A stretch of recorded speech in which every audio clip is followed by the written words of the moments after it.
When historians describe Iowa in 1856, they usually focus on what was happening above ground: westward expansion, new settlements springing up along the frontier, and pioneer communities building their first permanent structures. But the real story, the one that barely made it past a single newspaper article, the one that even today sits buried in archival footnotes, began below the surface. It started with a simple construction order. Workmen were instructed to excavate a cellar for Governor Grimes's new building on the corner of Main and Valley Streets. The goal was straightforward: dig the foundation, prepare the ground, and ready the site for construction. But the moment workers began breaking through the Iowa soil, something unexpected happened. They struck something solid that shouldn't have been there. They broke through a layer that hadn't been exposed in living memory. Beneath the prairie earth, at a depth that made no sense for natural formation, the crews found an arched vault approximately 10 feet square. Its construction was unusual. Its purpose was unclear. And what lay inside didn't match anything in the settlement records of Iowa Territory. This wasn't supposed to exist there. The newspaper reported it once, a brief mention in the local press, matter of fact, almost casual. But in the weeks that followed, something strange occurred. The story vanished. No follow-up articles, no scientific examination, no official investigation. Just silence.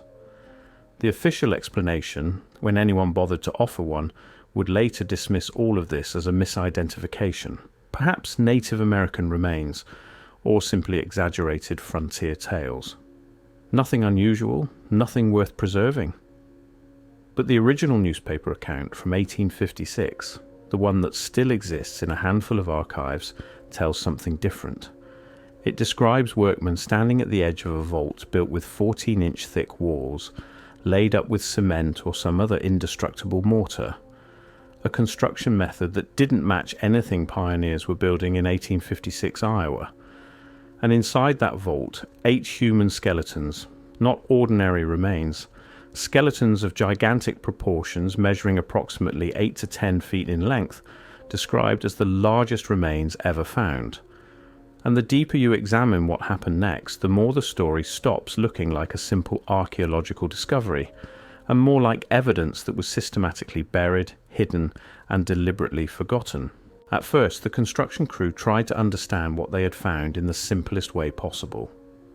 Perhaps it was an old storage vault, maybe even a burial chamber from an earlier settlement they didn't know about. But as they cleared more earth and exposed the full structure, the inconsistencies multiplied. Why was there a vault at all beneath virgin Iowa prairie? Why was it constructed with such permanence, with walls 14 inches thick and mortar that the workmen described as indestructible? Why was it arched, a sophisticated construction technique that required engineering knowledge far beyond simple burial practices? And the question that troubled even the most practical frontiersmen: why were the remains inside so enormous?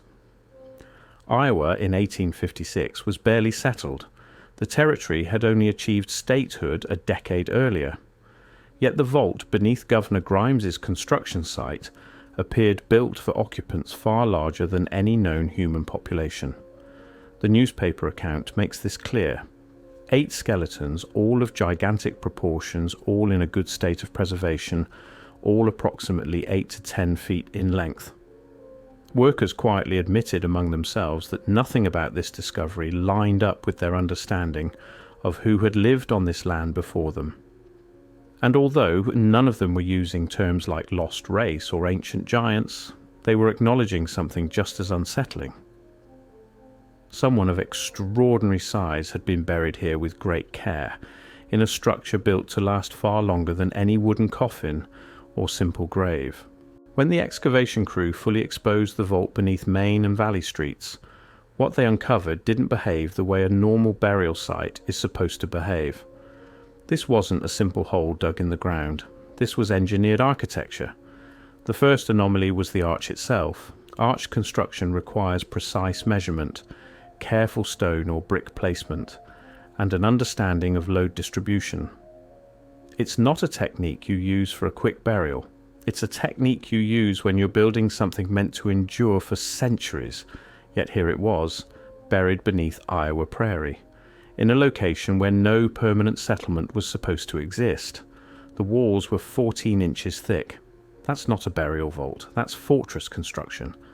That's the kind of thickness you build when you're trying to protect something from immense pressure, from the weight of earth above, from time itself. And the mortar. The workmen described it as indestructible. Not crumbling, not weakened by moisture or frost. Indestructible. That suggests a binding agent far more advanced than anything frontier Iowa possessed in 1856. That suggests knowledge of chemistry, of material science, of construction techniques that don't appear in any record of who built on that ground. As the workers carefully entered the vault, the dimensions became clearer. 10 feet square, 6 feet deep from the base of the arch, large enough to hold 8 enormous skeletons arranged with care, preserved with intention. This wasn't a mass grave from war or disease. This was a purposeful burial chamber, constructed by people who understood engineering and who had a reason to build something permanent.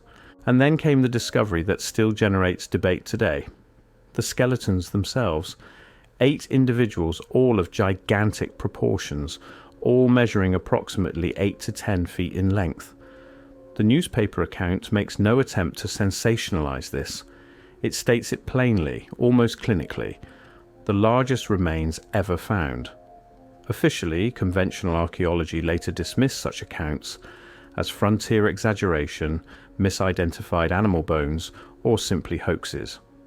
But nothing about the 1856 Iowa discovery fits that pattern. This wasn't a lone skeleton found by an unreliable witness. This was 8 skeletons discovered by multiple workmen, examined by enough people that a newspaper felt confident reporting specific measurements. The remains were described as being in a good state of preservation. That's significant. It means the vault had succeeded in its apparent purpose, to protect its occupants from decay, from the elements, from the passage of time. The engineering worked. Whatever civilization built that chamber knew exactly what they were doing. But here's what makes the Iowa discovery especially troubling for conventional narratives.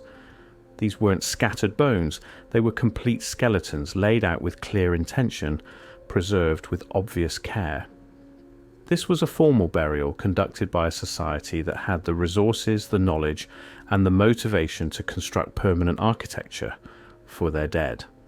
And if the measurements are accurate, if these remains truly range from 8 to 10 feet in length, then we're looking at evidence of a human population that doesn't fit anywhere in the accepted timeline of North American history.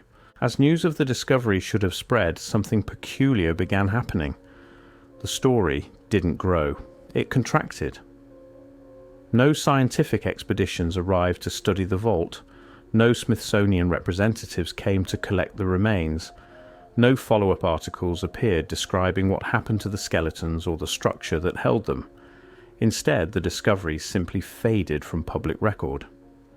The vault was presumably filled in as Governor Grimes's building went forward. The skeletons, if they were preserved at all, vanished into private collections or storage facilities that left no paper trail. Some of this might have been simple frontier practicality. Iowa in 1856 had no established archaeological institutions, no museums prepared to house such finds. But that doesn't explain why the discovery wasn't reported to Eastern scientific societies, why no detailed measurements were taken, why no photographs were made once that technology became available. The decisions about what to preserve and what to bury seemed to follow a pattern, because the discoveries that challenged accepted history most directly were the ones that disappeared the fastest. The enormous skeletons were never seen again. The indestructible vault was covered over. Even the newspaper account became a footnote, rarely cited, easily dismissed. What makes the Iowa Vault especially significant is that it wasn't an isolated incident. Throughout the 1800s, across America, similar discoveries kept appearing in local newspapers, then vanishing from official records. Wisconsin, 1891. Investigators reported finding enormous burial mounds containing skeletons of unusual size. The remains were sent to Washington. They were never displayed, never studied publicly, never mentioned in any publications. Ohio, throughout the 1800s, dozens of newspaper accounts described the opening of ancient mounds, revealing skeletons measuring 7 to 9 feet in length. Some included detailed descriptions of artifacts, copper ornaments, and sophisticated burial practices. Most of these finds disappeared within months of discovery. Kentucky, Tennessee, Pennsylvania, the pattern repeats. Local discoveries, brief newspaper mentions, then silence. The remains vanish. The mounds are destroyed by farming or development. The evidence disappears before anyone can conduct systematic study. And when you map these discoveries, something disturbing becomes apparent. They cluster along river valleys near major waterways in locations that suggest a widespread population, not scattered anomalies. They appear in engineered burial structures, not simple graves. They show evidence of advanced metallurgy, sophisticated construction, and cultural practices that don't match any recognized Native American tradition. The conventional explanation, frontier exaggeration, misidentified mastodons, or hoaxes. But that explanation requires us to believe that hundreds of independent witnesses across multiple states over decades of time all made the same mistake, or all participated in the same conspiracy. It requires us to ignore the engineering evidence, the vault construction, the artifacts that accompanied the remains. What happened to the Iowa giants and to hundreds of similar discoveries wasn't accidental neglect. It was systematic suppression. Not through conspiracy, but through institutional gatekeeping, through the quiet decisions of museums and universities about what evidence deserves study and what evidence can be safely ignored. When institutions were collecting artifacts throughout the late 1800s and early 1900s, they had a clear narrative about American prehistory. Native Americans arrived via the Bering Land Bridge relatively recently. They developed in isolation from Old World civilizations. They built nothing permanent, nothing monumental, before European contact. Any discovery that challenged this narrative created a problem. Giant skeletons suggested a different population, a different timeline, a different story entirely.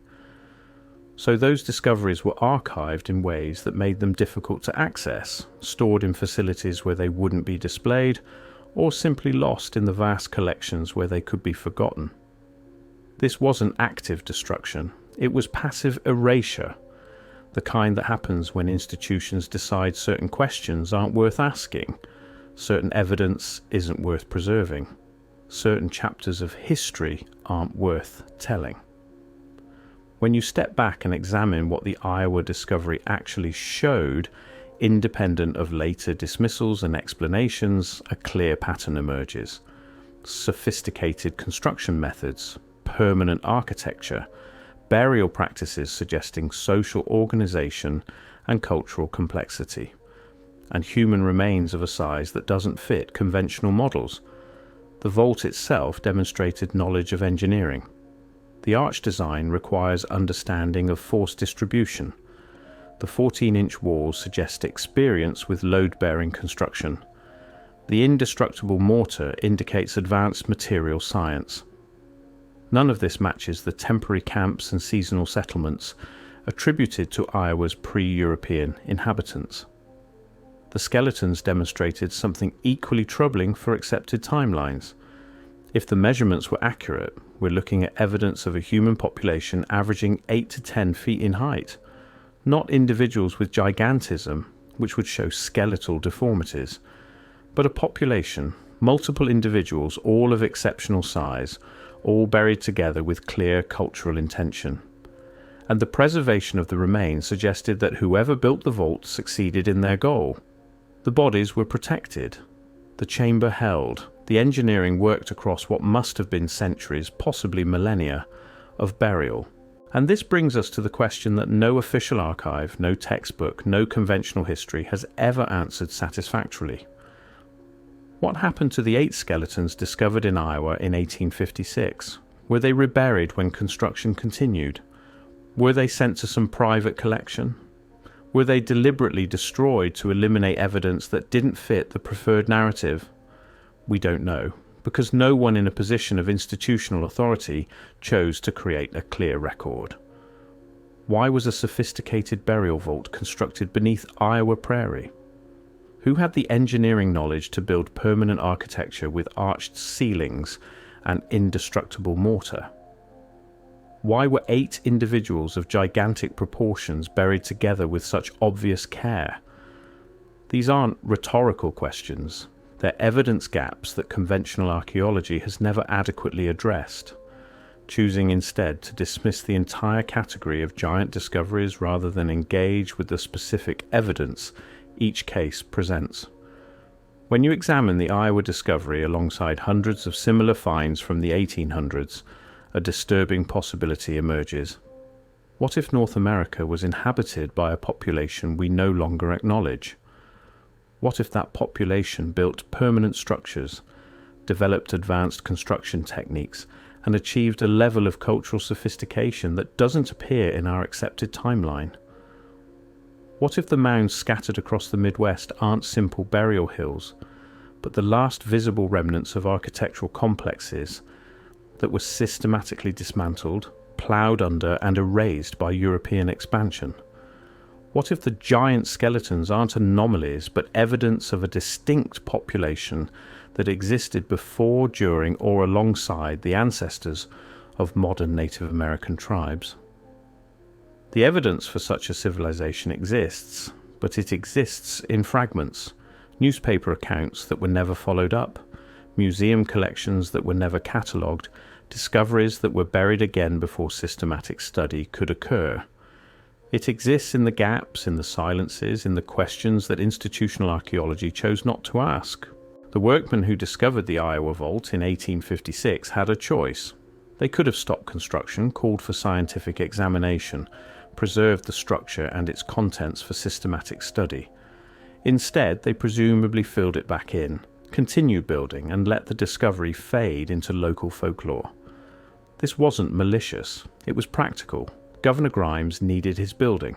The frontier economy didn't allow for archaeological delays, and in 1856 there was no framework for understanding what had been found, no institutions ready to preserve it, no narrative that could accommodate it. But what's harder to explain is why later generations didn't return to investigate. Why no archaeological team in the 1900s excavated the site to search for remaining evidence? Why the discovery remained a footnote rather than becoming a catalyst for deeper questions about Iowa's prehistory? The answer might be uncomfortable. Because if the Iowa giants were real, if the measurements were accurate, if the vault demonstrated advanced engineering, then the entire accepted story of North American prehistory begins to collapse. And sometimes it's easier to preserve a simple narrative than to acknowledge evidence that demands we completely rewrite our understanding of the past. And that brings us to the ultimate question of this investigation, a question no archive, no official publication, no mainstream historian has ever answered fully. Why were the giant discoveries systematically erased from history? Because when you step back, the pattern becomes impossible to ignore. The enormous skeletons were lost, the sophisticated burial structures were filled in, the newspaper accounts were dismissed. The institutional evidence was archived in ways that made it inaccessible. And even the photographs, when they existed, vanished from collections or were explained away as hoaxes without proper forensic analysis. Almost as if the 1856 discovery and hundreds like it had accidentally revealed a chapter of history that wasn't supposed to surface. A chapter older than accepted Native American chronology, more complex than the simple narrative of isolated tribes, more troubling than conventional archaeology wanted to address. For one brief moment in 1856, the earth beneath Iowa opened just enough to show it. 8 skeletons of gigantic proportions preserved in a vault that shouldn't exist, built by hands we can no longer identify. But instead of studying it, they covered it again, filled it, built over it, forgot it, or pretended to. Because if Iowa was home to a civilization of giants, then the real question isn't what was discovered in 1856, it's what else lies beneath the farmlands of America. What other vaults, what other burial chambers, what other evidence was quietly erased before the age of cameras and systematic archaeology? The Iowa giants weren't just an odd frontier discovery. They were a glimpse, a brief accidental glimpse into a version of history we were never meant to see. And now that glimpse is your clue, your map, your invitation to question everything we think we know about who walked this continent before us. Because if this is what survived under one Iowa building site, imagine what still sleeps beneath the rest. Something out of place, something out of time, something they chose to bury rather than explain.